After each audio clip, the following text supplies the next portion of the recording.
"Whoever's with you is a lucky guy," Single Dad joked. The CEO smiled and said, "I was hoping that would." Miles Decker had exactly 11 minutes to find the right room, sign in at the front desk, locate his daughter in a crowd of 40 children, and stop her from introducing herself to the company's head of legal as Nora Decker, future president of everything. He was failing at all of it simultaneously. The elevator was slow, the lobby was louder than he expected. His collar was already doing that thing where it curled at the corner no matter how many times he pressed it flat, and he had pressed it flat 4 times since parking the car. He had one clean dress shirt. This was it. He had ironed it at 6 in the morning while Nora stood on a chair beside him, eating cereal dry out of the box and explaining why sharks were the most misunderstood animal in the ocean. He loved that kid more than oxygen. He also needed her to stop talking to strangers for approximately 3 hours. That was not going to happen. The Take Your Kid to Work event was held in the main conference hall on the 7th floor of Voss Logistics Group, a mid-size company that moved freight, managed supply chains, and apparently threw very loud mixers with bruschetta and little paper name tags that never stuck to anything. Miles was a logistics supervisor. He had been with the company for 2 years. He knew his floor, his team, and the coffee machine on the 4th floor that gave you an extra shot if you pressed the button twice fast. He did not know most of the people in this room. Nora knew all of them within 6 minutes. He watched her cross the room with the confidence of someone who had already been briefed on every person's job title and deepest insecurity. She shook a man's hand. She accepted a juice box from a woman in a green blazer. She pointed at a painting on the wall and said something that made 3 adults laugh at the same time. Miles ate a piece of bruschetta he did not want and watched his daughter work the room. The bruschetta was actually good. He took another one. The hall was the kind of corporate space that tried to feel warm. Soft lighting, round tables, name tags in little wicker baskets, but still smelled like air conditioning and presentation anxiety. Children ran between adults who held drinks and smiled at each other in the way people smile when they are not entirely sure how they ended up somewhere. Miles recognized a few colleagues. He nodded at Dale from his floor. Dale was trying to stop his son from eating the decorative lemons in the centerpiece. Miles looked back for Nora. She was gone. Not gone, just gone from where she had been standing, which with Nora was essentially the same thing. He turned in a slow circle, scanning the room the way a man scans a room when he knows his child is somewhere doing something she will describe later as just talking. He spotted her near the far window. She was standing next to a woman Miles had not noticed before, which was strange, because the woman was the kind of person you noticed. Not in a loud way. The opposite of loud. She was standing slightly apart from the nearest group, the way people stand when they are used to having space around them without asking for it. Dark blazer, hair pulled back, one hand around a glass she hadn't drunk from in a while. She was listening to Nora with the full, genuine attention of someone who actually found children interesting, rather than someone performing interest to be polite. Nora was explaining something with her hands. The woman nodded seriously, like whatever Nora was saying required real consideration. Miles crossed the room. He came up beside his daughter and put a hand briefly on her shoulder, the universal dad signal for okay. "I've got her. You're free." He smiled at the woman. "Sorry about whatever she just told you," he said. "It's probably about sharks." The woman smiled. Not a polite smile. A real one. The kind that reaches the corners before the mouth fully moves. "She was telling me about her theory on elevator music," the woman said. Miles looked at Nora. Nora shrugged like this was obvious. "She's very detailed," the woman added. "She really is." He shifted the small plate in his hand. "I'm Miles. She's Nora, future president of everything." "I know," the woman said. "She told me." Nora leaned against his arm and looked up at the woman the way she looked at people she had already decided she liked, which was a significant endorsement. Nora did not give that look to everyone. Miles glanced at the space beside the woman. No drink for a second person. No bag set on the chair next to her. She had come alone. Or whoever she had come with had drifted into another conversation. Either way, she was standing by herself near a window at a company mixer, and she did not look like she minded, but she also did not look like she preferred it. He said it before he thought about it. That was always how the dumb things happened. Whoever's with you is a lucky guy, he said, nodding at the empty space beside her. The way you say something when you are not sure if it is a joke or not, and you decide to let the other person make that call. The woman turned to look at him. Fully. The kind of look that does not rush. She smiled again. Different from the first one. Something quieter in it. I was hoping that would, she started. A man in a headset appeared at her elbow. Young, efficient, the kind of assistant who materialized from nowhere, with the energy of someone whose entire job was preventing other people from finishing sentences. Miss Voss, he said, low and quick. The board photo is in 3 minutes. They're asking for you. She glanced at the assistant, then back at Miles. The smile stayed a half-second longer than it needed to. Excuse me, she said. And then she was moving, the crowd adjusting around her the way crowds do around people with quiet authority, and she was gone through a side door, and the assistant was gone behind her, and Miles was standing at a window holding a plate with one bruschetta left on it. Nora looked up at him. Dad, she said. Yeah. That was the boss. He looked at the side door. Closed now. Clean. What boss? He said, though some part of him already knew what she was going to say. The boss, Nora said. The one whose name is on the building. He looked at the plate. The last bruschetta looked back at him. Serena Voss, Nora added helpfully. She told me in the elevator. I asked her what she did and she said she ran the company. And I said which company? And she said this one. Nora paused. I told her about sharks anyway. Miles set the plate down on the nearest table. He thought about the joke he had made, the easy, thoughtless, tilted little joke he had lobbed at the CEO of the company he worked for, standing in her own building, at her own event, while her assistant waited 3 feet away. He thought about the way she had started to answer. I was hoping that would... And then nothing. The sentence sat open. Unfinished, the kind of sentence that sits in the back of your mind and does not move. Not on the elevator ride down, not in the parking garage, not on the drive home when Nora fell asleep in the back seat with her head against the window, and the shark documentary she had picked was still playing on the tablet, the narrator's voice low and steady in the quiet car. He thought about it at a red light. He thought about it when he carried Nora inside, her weight easy and familiar against his shoulder. The way carrying your kid is one of those things that is never just carrying your kid. It is also every version of every night you have carried her. All of them layered under the present moment. He tucked her in. He stood in the door of her room for a moment.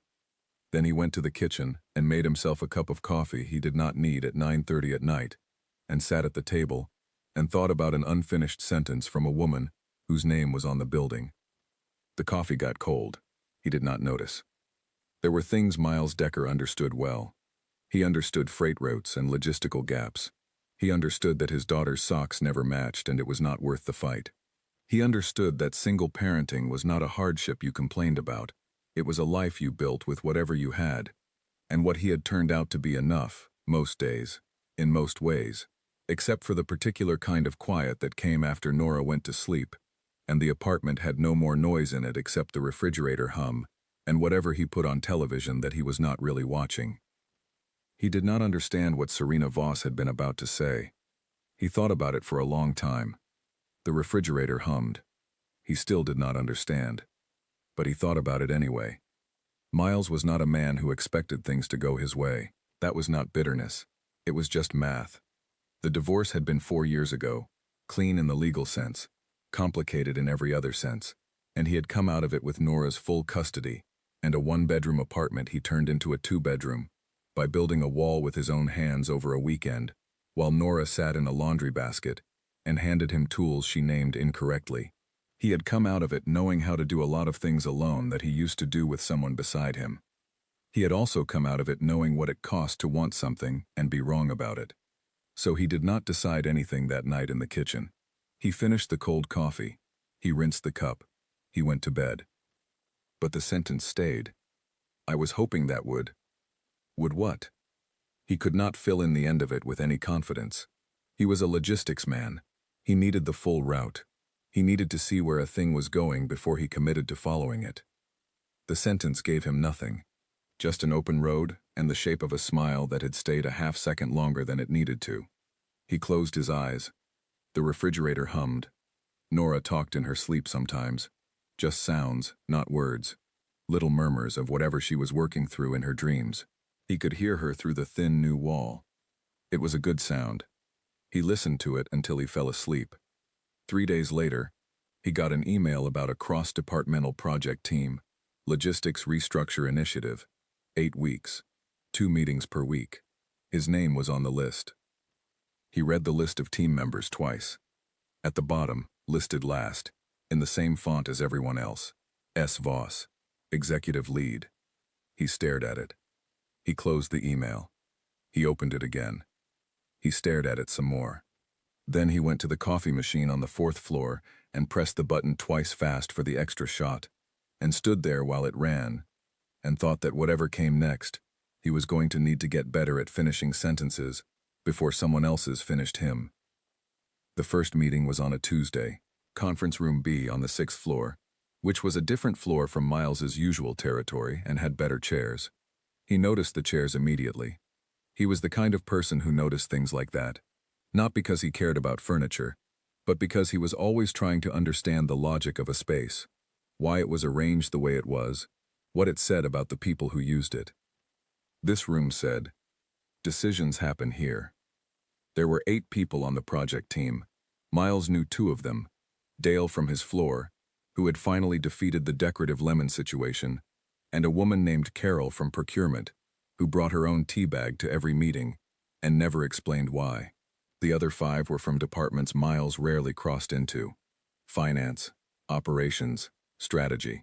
One man from HR named Patrick who took notes on paper, which Miles found quietly impressive. Serena Voss arrived 4 minutes after everyone else. Not late. The meeting was not scheduled to start for 2 more minutes. She arrived when she chose to arrive, which was apparently 4 minutes after everyone else, and the room shifted slightly when she walked in. Not dramatically. Not the way rooms shift when someone makes an entrance, but the way a room shifts when it recognizes the person who is ultimately responsible for all of it. She set a thin folder on the table. She looked around the room once, quickly, the way people look when they are taking inventory of something they need to understand fast. Her eyes landed on Miles for exactly 1 second. No acknowledgement, no recognition in her expression. Just the inventory look. Moving on.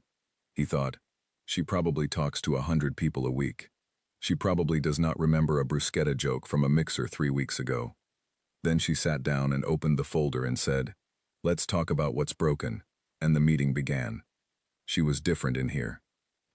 He had seen her at the mixer, standing slightly apart, glass in hand, listening to his daughter talk about elevator music with the patience of someone who had nowhere better to be. That version of her was still and quiet, and a little separate from everything around her. This version was sharp, not aggressive. Sharp in the way a good blade is sharp, where the quality of it is almost invisible until it is in use. She asked questions that were short and direct, and that seemed simple, until the person answering them realized mid-sentence that the question had required them to commit to something specific. She did not let vague answers land. She did not do it rudely. She just waited, with a pleasant expression, until the person filled the silence with something more precise. Dale said something imprecise about general throughput inefficiencies. She waited. Dale tried again. He got more specific. She nodded and wrote something down. Miles watched this happen twice more with 2 other people before it was his turn. She looked at him when she asked the question, "Where is the largest single point of failure in the current routing structure from your level?" He did not hesitate. He had thought about this for 2 years. He told her. Specifically, the gap between third-party carrier check-ins and the internal tracking system meant a consistent 12 to 18-hour blind spot on any shipment that transferred carriers mid-route. It was not a technology problem. It was a communication protocol problem. It had cost the company money on 17 verifiable occasions in the last fiscal year. He had the documentation if she wanted it. She looked at him for a moment. "Yes," she said. "I want it." He sent it to her that evening. She replied at 11:14 at night with 2 words. "Thank you, Miles." He stared at those 2 words longer than was reasonable. Nora was asleep. The apartment was quiet. The refrigerator hummed. He typed back, "Of course." He deleted it. Too flat. He typed, "Happy to help." He deleted that too. He typed nothing and put the phone face down on the table and went to bed, which was the right call. And he knew it. And he still lay there for 20 minutes thinking about the fact that she had used his name. The second meeting was on Thursday.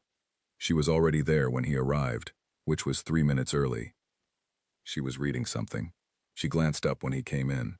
This time there was a small movement at the corner of her mouth. Not a smile. The beginning of one. Gone before it fully formed. He sat down. He opened his laptop. He thought, this is going to be a very long 8 weeks. It was not long. That was the problem. 8 weeks of 2 meetings per week sounded long in the abstract, and felt like nothing at all in practice. Because the meetings were genuinely interesting, and the problem they were all working on was a real problem that Miles had been frustrated by for 2 years. And there is something that happens to people when they are working on a real problem together. The ordinary distances between them start to close. Not dramatically, not in ways you can point at, just in the way that you start to know where someone sits, and how they hold their pen, and what kind of question they are about to ask before they ask it. He started to know these things about her. She sat at the head of the table, but leaned left. She used blue pens only. She asked clarifying questions before she asked challenge questions. She remembered everything anyone had said in the previous meeting, word for word, and she would refer back to something from 2 weeks ago, as if it were a minute ago, not to show off, just because she had filed it and could retrieve it instantly. She remembered his documentation on the routing gap. She referenced it in week 3, when Patrick from HR raised a concern about carrier accountability, and she said, Miles's analysis from week 1 actually speaks to this directly, and turned to him, and he had the answer ready, because he had thought about it since the first day. That was the first time she said his name in a room full of other people. He did not examine why that mattered, he just noted it. Outside the meetings, they did not interact much. A nod in the hall, a shared elevator once, on a Wednesday, where they both looked at their phones for most of the ride, and she said, "4th floor?" because she had seen him get coffee there before, and he said yes, and she pressed the button, and that was the whole conversation. But she had pressed the button without him asking, and she had remembered which floor, and he thought about that on the walk from the elevator to the coffee machine. He pressed the button twice. Extra shot. He thought, she pays attention. That is all this is. She pays attention to everything. It is her job to pay attention to everything. He drank the coffee. He went back to his desk. Week 4 brought a scheduling crisis on a Tuesday, a supplier delay that stacked 3 urgent issues on top of each other, and meant Miles was on calls from 7 in the morning until noon without stopping. He made the project meeting by 3 minutes, late for the first time, and he came in knowing he had missed the opening summary, and that Serena would have noticed. She had noticed, but she did not call attention to it. She simply said, "Miles, we were just getting to the carrier protocol piece. I was hoping you could walk the team through your thinking from week 1. He could. He did. The meeting moved on. After, in the hall, Carol from procurement caught his arm. "She waited for you," Carol said quietly. She pushed the agenda item back. "I saw her check the door twice." Miles did not know what to do with that. He said, "She's thorough." Carol gave him the look that women give men who are being deliberately obtuse. She walked away. He stood in the hall for a moment. Then his phone rang. It was Nora's school. He answered it. Nora had a fever. Not serious. Just enough to need picking up, which meant Miles needed to leave now, which meant he had approximately 45 seconds to gather his things, send 2 emails, and apologize to Dale for a handoff he was going to have to make without notice. He was moving fast, coat under his arm, laptop bag half-zipped, when he passed the open door of the small meeting room they had been using to store project materials. Serena was in there, alone, looking at the whiteboard they had all been building on together for 4 weeks. He slowed. She turned. "Everything all right?" she said. "My daughter. Fever. I need to go pick her up from school." He kept moving. "I'm sorry. The Kelton file is on the shared drive. Dale knows where." "Go," she said. Simple. No performance of magnanimity. Just the word, and it meant what it meant. He went. He picked up Nora. She was pale and small, and leaned against him in the car in a way that made his chest hurt with how much he loved her. He brought her home and made her the specific soup she liked, the one with the tiny pasta shapes, and he sat on the edge of her bed while she slept, and he did the work emails on his phone. The next morning he found an email in his inbox, sent at 7 the previous evening from S. Voss. It was 3 lines. She had summarized the rest of the meeting. She had noted which decisions had been tabled for his input. She had asked him to send his thoughts on the Kelton file when he had a moment. No urgency. The last line said, "I hope Nora is feeling better." He read the email 4 times. He thought about how she knew Nora's name. He thought about how Nora had told her, at the mixer, while explaining elevator music. He thought about how that was 6 weeks ago and she had filed it, along with everything else, in whatever extraordinary place she kept the things she paid attention to. Nora was in the kitchen eating dry cereal out of the box, which meant she was recovered. He put the phone down. He said, "Hey, how are you feeling?" Nora said, "Hungry. Can sharks get fevers?" He started making her eggs, and thought about a woman who remembered his daughter's name 4 weeks after hearing it once. He thought about it for the rest of the day. He did not email back until the afternoon. He sent the Kelton file notes. He said the meeting summary was helpful, thank you. He said Nora was better, and was currently arguing that sharks deserved a different kind of biology textbook. He did not say the other things he thought about saying. He closed the email. The refrigerator hummed. He was not a man who expected things to go his way. But he was starting to understand that expecting things and paying attention to things were 2 different activities, and that sometimes you could be wrong about your expectations and right about what you were paying attention to, and that the difference between the 2 was where everything actually happened. The 6th meeting was on a Thursday, and it was raining, and Miles arrived with his collar damp, and his coffee already gone, and Serena Voss was at the table with a dry jacket and a blue pen, and she looked at him when he came in the way she had been looking at him for 6 weeks, that inventory look that moved on, except this time it came back. It came back for just a second longer than it needed to, and then she said, "Shall we start?" And the meeting began. But he had seen it. He had been paying attention. Something was building. He could not name it. He did not try. He just sat down and opened his laptop and paid attention, the way he had been doing since a woman had left a sentence unfinished near a window at a company mixer. And somehow, despite every reasonable thing he understood about the world, he had not been able to stop listening for the end of it. The project team wrap dinner was Carol's idea.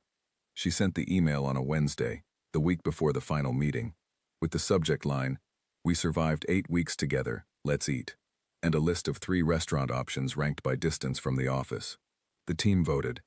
They picked the middle one, an Italian place 4 blocks north that had good reviews and a private room in the back. 7 people confirmed. 1 person from strategy had a conflict. Patrick from HR said he would try to make it. Miles confirmed and did not overthink it. He arrived at 6:40, which was 10 minutes early, because Nora was at his mother's for the night, a sleepover she had requested primarily, because his mother had a dog named Gerald, and Nora was currently in a phase of believing that dogs understood more than people gave them credit for. He had dropped her off, driven back into the city, found parking on the first try, which never happened, and now had 10 minutes with nothing to do, except stand outside an Italian restaurant and look at his phone. Dale texted, "Running 5 minutes late." Carol texted, "Already inside. Got us the round table in the back." Patrick texted a thumbs up, which meant nothing specific. Miles went inside. The restaurant was warm and smelled like garlic bread and good decisions. Carol was at a round table in the back corner, already with a glass of water and her own tea bag, which she had transferred from her coat pocket to the table, as if the restaurant were expecting her to bring her own. Miles sat across from her. They talked about the project, what had worked, what had frustrated them, whether the carrier protocol fix would actually hold once it was rolled out. People arrived in 2s. Dale came in with the woman from finance whose name was Beverly, which Miles had not learned until week 3. The man from operations, a quiet person named Owen who spoke rarely but accurately, arrived alone and sat next to Carol. Patrick did not come.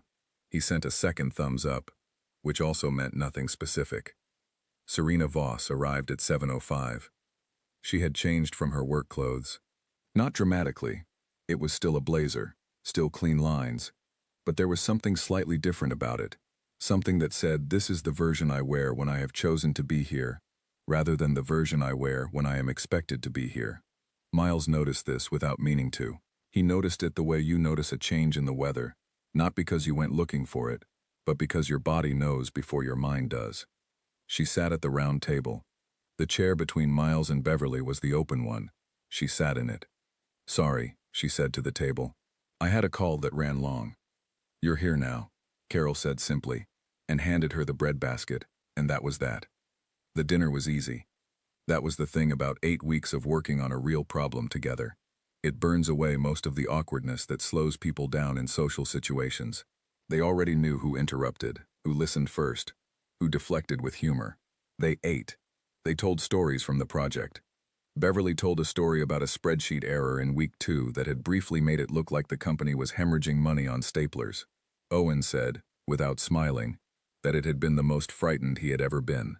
The table laughed. Even Serena laughed. And when she laughed, she looked entirely different, like someone had removed a thin layer of glass from in front of her. Miles watched her without watching her. It was a skill he had apparently developed over 8 weeks without noticing. By 8:30, the table had thinned. Beverly left for a train. Dale had a babysitter deadline. Owen said goodnight in his precise, unhurried way, and put on his coat with the economy of someone who had never wasted a movement in his life. Carol finished her tea, replaced the bag in a small zip pouch she kept in her coat pocket, and said goodnight to both of them with an expression that was not a smirk, but was adjacent to one. Then it was just Miles and Serena, and a table with the remains of a good dinner, and a restaurant that was still half full around them, other conversations going, other people's evenings carrying on. Do you want to stay for coffee? She said. Yes, he said. They ordered coffee. The waiter cleared the plates. The restaurant moved around them and they let it. He did not know exactly when the conversation changed. It did not have a clear moment. It was more like the way a season changes. You are inside it before you know it shifted. They were talking about the company restructure, and then they were talking about how she had started the company, and then she was describing an office that was not an office but a kitchen table, and a laptop with a cracked corner, and a credit card she had paid off in 18 months after the first real contract came through. You built it from nothing, he said. She shook her head slightly. I built it from one thing. I just didn't quit.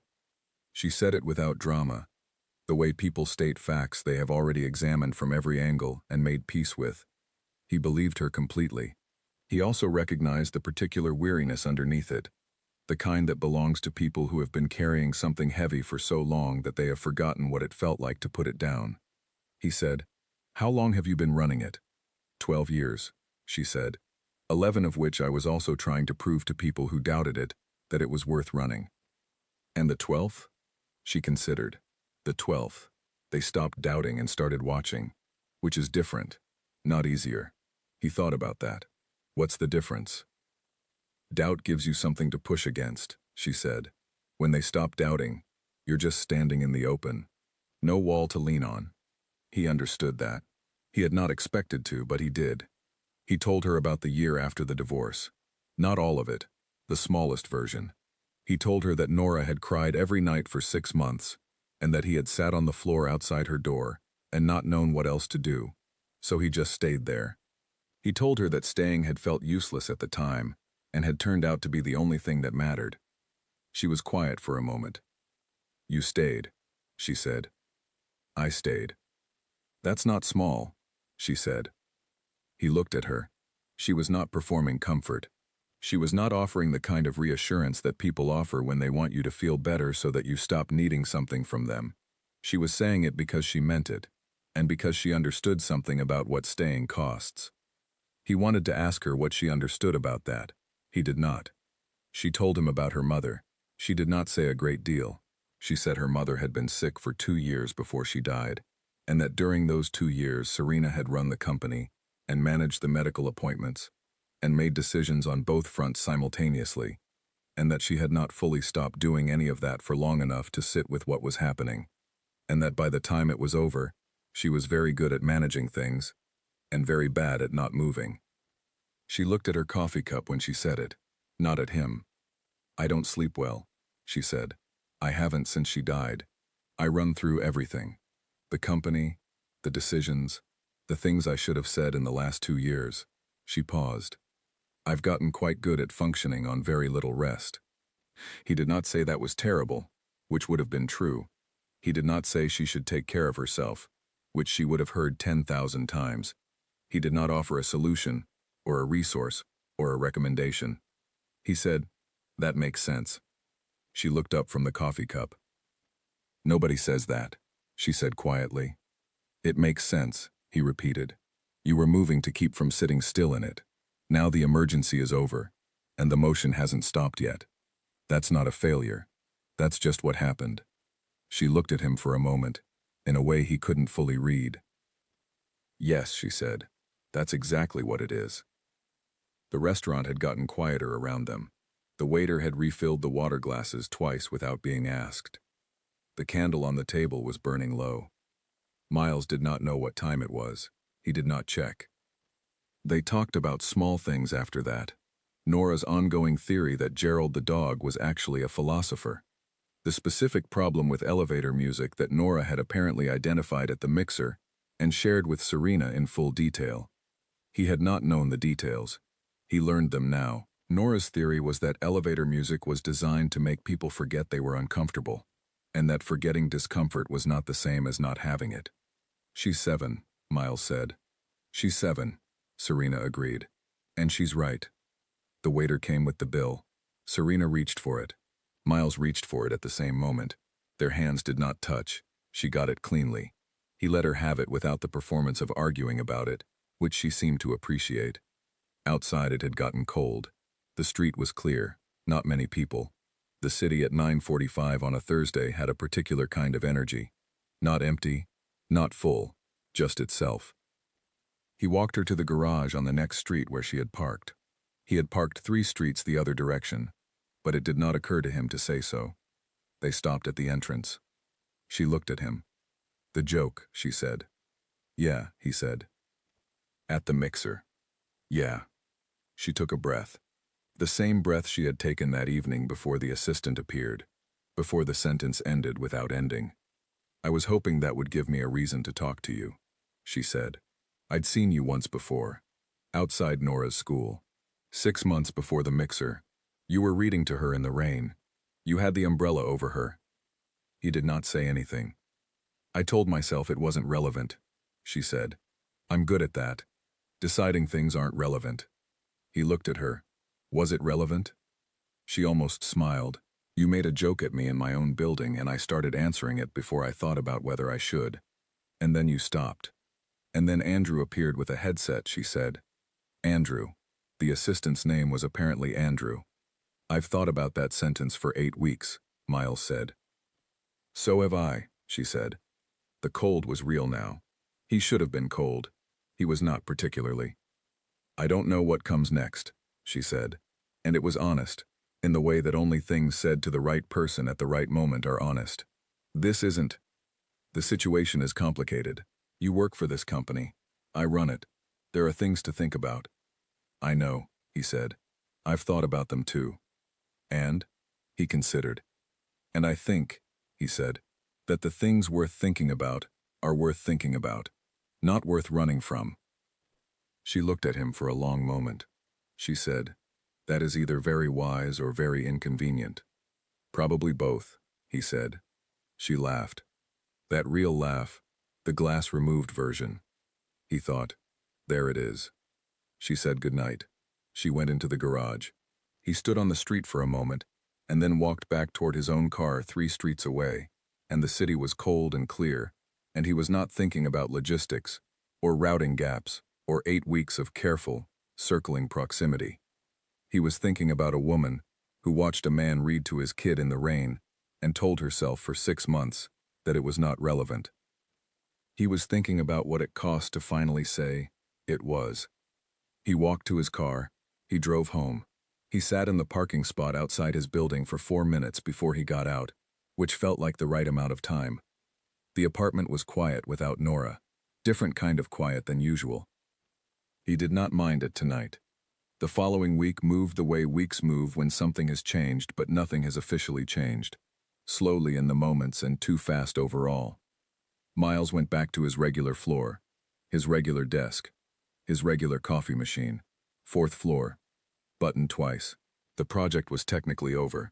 The restructure recommendations had been submitted. The team had dispersed back into their separate departments. The conference room with the good chairs was already being used by a different group for a different purpose. He saw Serena once in the elevator on Monday. She was going up, he was going down. The doors opened. They registered each other. She was already mid-conversation on a phone call. She held up one finger, the universal signal for 1 second, into the phone, not at him, but she looked at him when she did it. He nodded. The doors closed. He thought about that for the rest of the morning. On Tuesday, he got a message through the internal system, not email, the direct message function that most people used for quick operational things. It was from her. It said, "Have you heard of a documentary called The Hidden Life of Sharks?" Nora recommended it. I watched 40 minutes last night. He stared at the message for a full minute. He typed back, "What did you think?" She replied, "I think Nora may be right about the philosophy."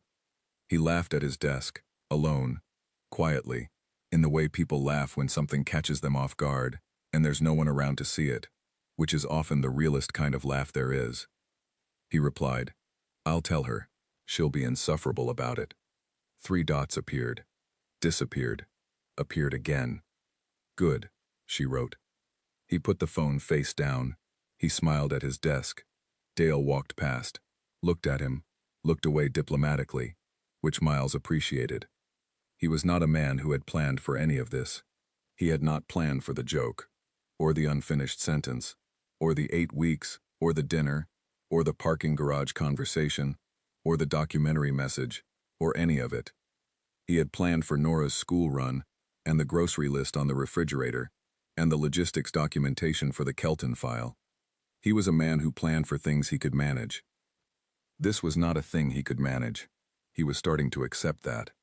The messages continued. Not often. Not daily. Enough to establish a rhythm that felt entirely unlike the professional back and forth they had traded during the project. She sent him a photo of a book she had seen in a shop window that had a shark on the cover, and the title had nothing to do with sharks. She said the universe was apparently sending her a theme. He sent back a picture of Nora's homework, which was a drawing of Gerald the dog labeled Gerald, philosopher, with an arrow pointing to Gerald's forehead. She replied, "This is going on my wall." He did not know if she was joking. He thought probably she was not. On Thursday, he was at his desk when the thought arrived that had been circling the edge of his thinking all week, patient and persistent. He liked her. He liked her in the particular way that was different from finding someone impressive, different from admiring someone's work, different from the comfort of an easy conversation. He liked her the way you like a person when you are paying attention to who they actually are, rather than who they appear to be. And the more you see, the more you find. And you cannot account for it except by admitting that it is real. He admitted it. To himself, at his desk, on a Thursday, with half a cup of cold coffee. Then he closed his laptop and went to pick up Nora from school, and she told him on the walk to the car that her teacher had said her shark facts were extensive, which Nora was taking as a compliment, and Miles was fairly sure was meant as a gentle redirection. "Do you think sharks dream?" Nora asked. "I don't know," he said. "I think they do," she said. "I think they dream about swimming faster." He held her hand crossing the street. He thought, "I like her, and it is the most inconvenient thing that has happened to me in 4 years, and I cannot figure out how to be sorry about it." Friday morning, the call came from his mother. Not an emergency. She just called on Fridays. They talked for 20 minutes. She asked about work. He said work was fine. She asked about Nora. He talked about Nora for 10 minutes, because he always talked about Nora for at least 10 minutes. She waited. "What else?" his mother said. "Nothing," he said. "Miles." "There's someone," he said. His mother was quiet for a moment in the particular way she was quiet when she was being careful with him. "Tell me," she said. He told her the minimum, a woman he had met at work. someone who ran things, someone he had talked to, properly talked to, once, over coffee and a plate of tiramisu they had split without planning to. "Does she make you feel like yourself?" his mother said. He thought about the parking garage, the honest version of herself she had offered him, the way he had not tried to fix anything she said, and she had looked at him like that, was remarkable. "Yeah," he said, "she does." "Then," his mother said, "that is what matters." He hung up. He sat with that for a moment. Then the complications arrived. They had always been there. He had known them since the dinner, but they arrived with more weight on Friday morning, after admitting the thing out loud to his mother. She ran the company. He worked for the company. That was not a small gap. That was a structural reality with professional implications, legal considerations, and the kind of optics that had ended careers before, mostly the careers of people who were not the ones with the power. He knew which one of them that was. He was not naive about it. He also knew that she had already thought about all of this. She had named it in the parking garage. The situation is complicated. And she had not said it to end the conversation. She had said it the way someone says a true thing that needs to be acknowledged before you can move past it. He thought about how she had said, "There are things to think about." He had said, "I think the things worth thinking about are worth thinking about." He had meant it. He still meant it. But meaning something and knowing how to act on it were not the same thing, and he had spent 4 years being very careful about what he moved toward and what he kept at a distance, because he had learned the cost of being wrong, and the cost did not only land on him, it landed on Nora. So he held it. He sat with all of it the way he had sat outside Nora's door all those nights, not because sitting felt useful, but because sometimes sitting was the only honest thing you could do. The messages continued. A little longer. A little warmer. The shark documentary came up again. She had finished it. She had thoughts. She sent them in a series of messages late on a Thursday night, and he read them in bed with the lamp on. And her thoughts were good, and also slightly funnier than he had expected, and also entirely consistent with every version of her he had observed in 8 weeks of meetings and one long dinner. He replied. They went back and forth for 40 minutes. At 11:50 she wrote, "I should sleep." He wrote, "You should." A pause. She wrote, "I probably won't." He thought about what she had told him at the restaurant, running through everything. The company, the decisions, the things she should have said. He thought about her sitting awake somewhere in a building or an apartment, not sleeping, not stopping. He wrote, "Tell me something boring, something you have to explain to people all the time that they never understand. Talk yourself tired." A longer pause. Then she wrote about freight routing. Specifically, the particular logic of hub-and-spoke systems versus point-to-point networks, and why most people made an intuitive assumption about efficiency that was entirely wrong, and how explaining it always took 15 minutes minimum, and the 15 minutes almost always included a moment where the other person's eyes went slightly blank. He read every word of it. He wrote back, "The blank eye moment happens at the same place every time?" She wrote, "Without fail, right after, but that means the cargo goes the long way." He wrote, "I think I've had that blank eye moment myself." She wrote, "You're a logistics manager." He wrote, "I know. I've just never had it explained this way." Another pause, shorter. She wrote, "Good night, Miles." He wrote, "Good night." He put the phone down and turned off the lamp and lay in the dark and thought that she was somewhere awake in a city that was mostly asleep, and she had talked herself toward tired, on the logic of freight routing, and he had listened to every word of it, and that was either the most ordinary thing in the world or the least ordinary, and he was no longer sure there was a difference. He closed his eyes. For the first time in weeks he did not turn the thing over in his mind. He just held it. It was enough. For now, it was enough. 3 weeks passed. More messages. Longer gaps between some. A day where she did not write, and he did not either. And he noticed the silence, the way you notice the absence of a sound you have gotten used to hearing. She wrote the next morning with a photo of a sunrise from what looked like an office window, no caption. He wrote back, "You're in early." She wrote, "Never left." He thought about what to say to that. He thought about it for a long time. He wrote, "Serena." She wrote, "I know." That was all. But it was the right thing, and they both knew it. The invitation for the company's annual charity event came through the usual channel. A formal email to all senior and mid-level staff. Black tie optional. Auction items.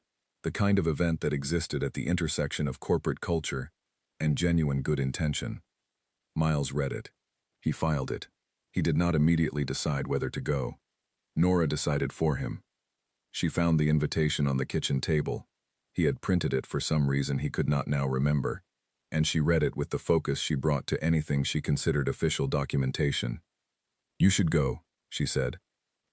"It's a fancy work thing," he said. "I know," she said.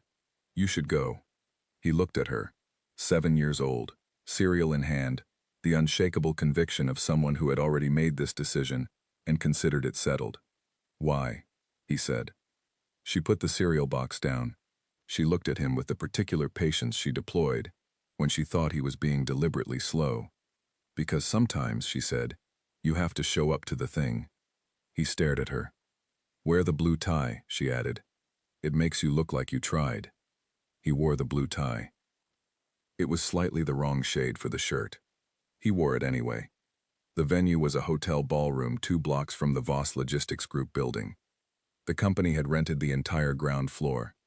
There were round tables with white cloth and candles that were not fake, which Miles noticed and appreciated. There was an auction wall along one side with framed descriptions of the items and a bidding sheet below each one.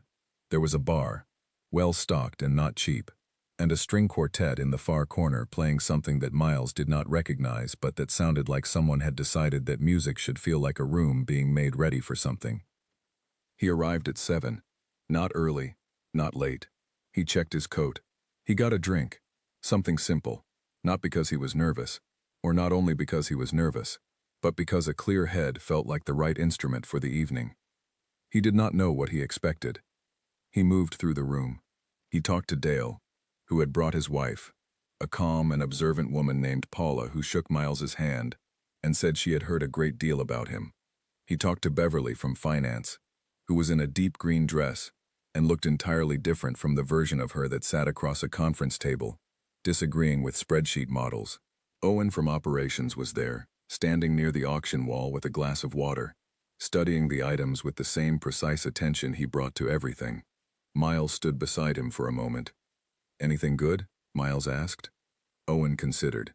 "There is a weekend at a lake house in the 3rd lot that seems undervalued relative to its likely utility," Owen said. Miles bid on it. Not for any particular reason. Owen seemed satisfied. The room was full. The kind of full that was loud in the aggregate, but where individual conversations still had room. Miles moved through it comfortably. He had never been a man who hated crowds. Nora had not gotten her social ease from nowhere. He was talking to Carol about a post-project update she had heard from Patrick when he became aware, in the peripheral way you become aware of something you have been tracking without meaning to, that Serena had arrived. He did not see her immediately. He just knew. He finished the sentence he was in the middle of. He nodded at something Carol said. He turned slightly. Naturally, the way people turn when they are not trying to look like they are looking. She was near the entrance. Black dress. Not dramatic. The same clean authority as everything she wore, but the event version of it. She was shaking a hand, smiling at something said, moving into the room with the comfort of someone who had hosted 100 things like this and found them neither painful nor particularly thrilling, just something she did well. She had not seen him yet. Or she had, and she was not showing it. He could not tell which, and that itself told him something. He turned back to Carol. Carol had that expression again, the one adjacent to a smirk. "Don't," Miles said. "I haven't said anything," Carol said. "You're thinking very loudly," he said. She drank her tea. She had brought her own tea bag to a charity gala, which Miles found genuinely comforting. Some people were just consistent. He gave it 20 minutes. He did not go looking for her. He did not avoid the places where she might be. He just moved through the evening, talked to people, looked at the auction wall, added a second bid to the lake house because Owen appeared beside him again, and nodded at it meaningfully. Then the room shifted slightly. She was crossing toward the windows. Not toward him. Toward a space near the far wall where the light was lower and the crowd had thinned. The kind of spot that a person goes to when they need 30 seconds of not being spoken to. He crossed the room. She saw him coming when he was about 10 feet away. Something in her expression moved. Not dramatically. Not in a way anyone watching would have caught. Just the small, real thing that happens when a person stops performing composure for half a second. "Miles," she said. "Serena," he said. They stood together near the wall. Around them the room moved on. Conversations and laughter, and the quartet adjusting to something livelier, and none of it was particularly relevant. "You came," she said. "Nora told me to show up to the thing," he said. She smiled. "She's going to run something someday." "She's already running things," he said. "I'm just in the logistics." She looked at him. The full look. The inventory one. Except this time it did not move on. He had thought, in the weeks since the restaurant, about what it would be like to see her in a room like this. He had thought about it more than he intended. He had also thought about everything she had said in the parking garage, the complications, the structure, the things to think about, and he had thought about what he had said back, and he had spent time with both. He had made a decision, not a grand one, not the kind you announce, the quiet kind. He said, "I've been thinking about something you said." "Which thing?" she said. "The thing about it being complicated." She was still looking at him. And I think," he said, "that complicated is not the same as wrong." She was quiet for a moment. "No," she said, "it's not. And I think," he said, "that I would like to have dinner with you. Not a team dinner. Not a rap event. Dinner. Just us. If that's something you want." The room kept moving. The quartet played. Someone laughed loudly near the auction wall. Something about the lake house. Serena said nothing for a moment. He waited. He was not a man who filled silences that needed to breathe. "I've thought about the complications," she said. "I know. And I've talked to HR," she said. "Theoretically. A hypothetical scenario." He looked at her. And there is a process," she said. "A disclosure process. It exists for exactly this kind of situation. It protects everyone." She paused. "I looked it up 3 weeks ago." He thought about 3 weeks ago. The messages, the shark documentary, the freight routing at midnight. 3 weeks ago, he said. "Yes," she said. "Before the dinner invite tonight." "Well before," she said. He looked at her for a moment. At this woman who had watched him read to his kid in the rain, and told herself for 6 months it was not relevant. Who had answered a joke before she thought about whether she should. Who had talked herself towards sleep on the logic of freight routing and looked things up in HR policies 3 weeks before she admitted she had looked them up. He said, "I asked you at the mixer about who was lucky enough to be with you." "You did," she said. "You started to answer." "I know." "You never finished." She looked at him, the way she had looked at him in the parking garage, like he had said a true thing that required a true answer. "I was hoping that would give me a reason to stop pretending," she said. "That's the end of the sentence. I'd already noticed you, long before the mixer. I was just pretending I hadn't." "The rain," he said. "The rain," she said. Around them the room moved and talked and bid on auction items and clinked glasses and did not know that anything of any significance was happening near the far wall by the low light. "Dinner," he said. "Yes," she said. Not yes maybe. Not yes let's see. Just yes. He looked at her. He thought about the bruschetta he had not wanted, and the cold coffee, and the refrigerator hum, and the 40 minutes of freight routing at midnight, and every version of an unfinished sentence he had turned over in his mind for 3 months. "Friday?" he said. "Friday," she said. Someone came to find her then. One of the event organizers with a question about the auction timing. She excused herself. She went. But she looked back once, briefly, from about 15 feet away, and the look said, "Friday." He stayed near the wall for a moment. Then he crossed back into the room and found Owen, who had bid again on the lake house, and they stood together at the auction wall, and Miles thought that the evening had gone precisely the way it needed to go, and not at all the way he had planned it, which was, he was beginning to understand, The only way things that mattered ever went. 3 weeks later, Nora met her. It was not planned as a meeting. It was a Sunday, and Miles and Serena had seen each other 3 times since the gala. Dinner on Friday, lunch the following Wednesday, a walk on Saturday through a park near his neighborhood that had taken 2 hours and covered approximately 1 mile because they kept stopping to finish conversations that were not finished. They were in the early, careful stages of something real, the kind of careful that was not fearful but just honest. Two people who knew what things cost and were therefore building something rather than rushing into one. Serena had asked to meet Nora. Not immediately. She had said it the right way, on the Wednesday lunch. I'd like to meet her when it feels right. Not before. You tell me when. He had thought about it. He had told himself he would wait longer, give it more time, be appropriately cautious in the way single parents were supposed to be cautious, and he would have held to that, except Nora asked the question on a Sunday morning. She said, "Dad, is the grown-up friend the boss?" He was making pancakes. He set the spatula down. "What makes you say that?" Nora looked at him with the philosopher expression she had apparently been developing since early childhood. "Because you smile at your phone the same way you smiled at her at the work thing. And you went to the work thing because I told you to, and you never go to work things." He looked at his daughter for a moment. "Yes," he said. Nora nodded as if this confirmed something she had already established internally. "Can I meet her?" she said. "I was going to wait a bit longer," he said. "Why?" she said. He thought about this. "I'm not sure," he said. "Dad," she said, "if she's your friend, and she's my friend, she's just our friend. That's easy math." He looked at Nora. She looked back at him with the limitless patience of someone who had made a correct argument and was simply waiting for the other party to catch up. He called Serena. She answered on the second ring. "Sunday brunch?" he said. A pause. "What time?" she said.